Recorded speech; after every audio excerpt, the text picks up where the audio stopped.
Mantan Wakil Kepala Kepolisian Republik Indonesia atau Wakapolri Komjen Pol Purnawirawan Dr. Andes Urgoseno menghadiri sidang pra-peradilan yang diajukan Kepala Kantor Wilayah Badan Pertanahan Nasional atau Kakanwil BPN Provinsi Bali Imade Daging di Pengadilan Negeri Denpasar Selasa 3 Februari 2026.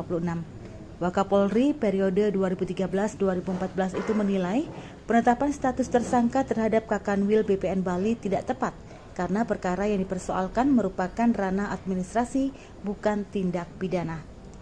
Urgoseno menegaskan aparat kepolisian baru sepatutnya menangani perkara pertanahan apabila ditemukan unsur pidana seperti pemalsuan dokumen. Menurutnya, penghentian penyidikan melalui surat perintah penghentian penyidikan atau SP3 merupakan langkah hukum yang sah dan diatur dalam Kitab Undang-Undang Hukum Acara Pidana atau KUHP. Ia juga mengingatkan agar penegakan hukum tidak justru menimbulkan ketakutan di kalangan pejabat negara. Ini kan hanya masalah administrasi aja.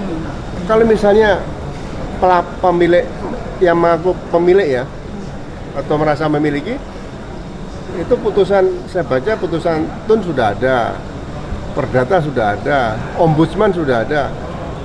Kalau mau KIP kan bisa menanyakan, Pak, dasar pengukuran ini nanti yang jawab BPN dari kantor. Keterbukaan informasi publik kan bisa melalui Komisi Informasi Publik, dan bisa ditanya. Seperti jasa palsu itu. Ya kan? Sama lewat situ dulu nggak apa-apa. Mekanisme administrasi negara tadi, kemudian diberikan hak pada Komisi Informasi Publik tadi, ditempuh dulu sebelum pidana itu akhir nanti. Ya. Kalau penetapan tersangka, kenapa? Penetapan tersangkanya mana-mana?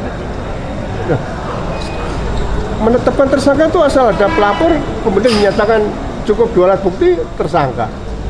Tapi kita lihat sidangnya Pak Tom Lembong, tersangka, terdakwa, ya kan, sudah terhukum, abolisi selesai.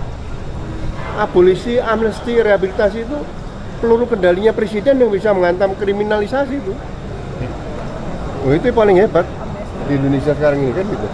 Berarti ini termasuk kriminalisasi yang ini Pak, kasus ini Pak? Kalau saya lihat ada akar sana. Pak, ini kan cacat secara hukum, mungkin apakah bisa kepolisian Polda Bali dipropampkan gitu untuk terkait dengan oknum kepolisiannya itu yang terlibat? Sama lah seperti kasus Sleman itu, ya kan? Kan itu gentleman Kejaksaan Negeri akhirnya menghentikan penuntutan, tidak dipunering. Kalau dipunering itu terbukti pidana, dikesampingkan. Tapi memang itu bukan tidak pidana karena sudah diatur overmah, daya paksa. Barang siapa melakukan perbuatan karena pengaruh daya paksa tidak dipidana, pasalnya begitu. Nah, itu jaksanya, tapi ini kan ya namanya pendapat hukum ya, saya tidak bisa nyalakan siapa-siapa nih. Dari polisi diterima jaksa terima, setelah dilihat lagi ada suara di media sosial sampai DPR. Oh, ternyata bukan tidak pidana. Seharusnya dari awal itu bukan tidak pidana. Gitu.